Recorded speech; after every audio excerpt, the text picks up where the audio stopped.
La caisse d'épargne, comme les autres entreprises et comme la coiffure, on cherche tous du personnel qualifié. L'apprentissage est la réussite pour la qualification.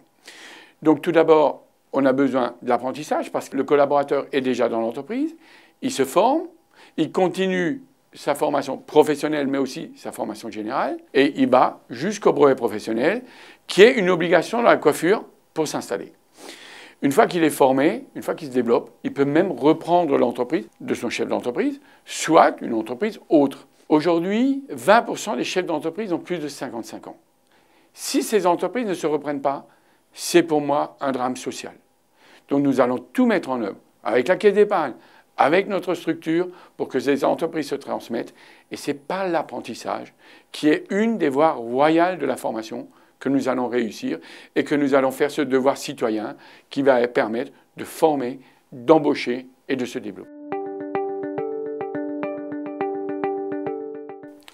Aujourd'hui, l'attente du consommateur ou de la consommatrice évolue, n'est plus la même qu'il y a 15 ans.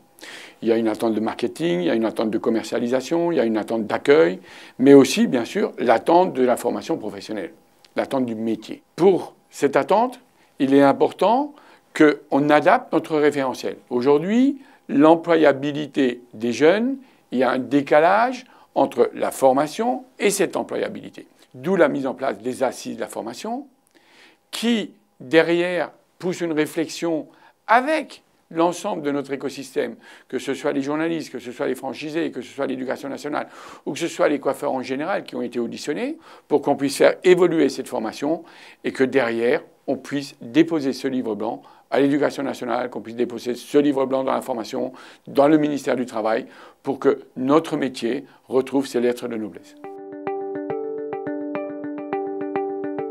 La coiffure est aujourd'hui le deuxième secteur de l'artisanat. 83 000 entreprises, un chiffre d'affaires de 6,4 milliards. On a des perspectives parce que c'est un métier qui attire. C'est un métier qui se développe, qui crée des entreprises.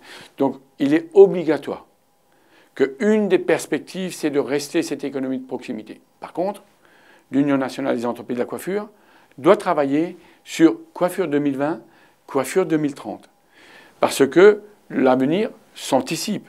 Et c'est ça, les perspectives, redonner les lettres de noblesse à notre métier.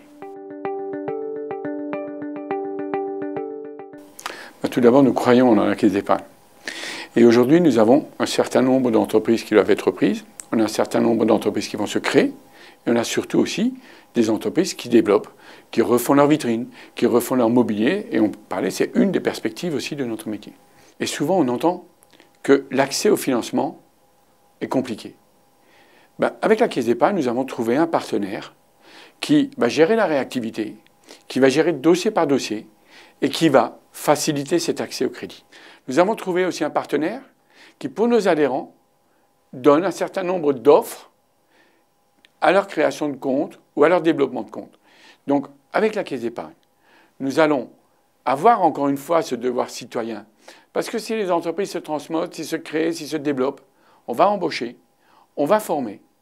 Et on va continuer à donner ces lettres de noblesse à notre métier. Donc oui, partenariat unique, partenariat caisse d'épargne, ce sera un partenariat réussi.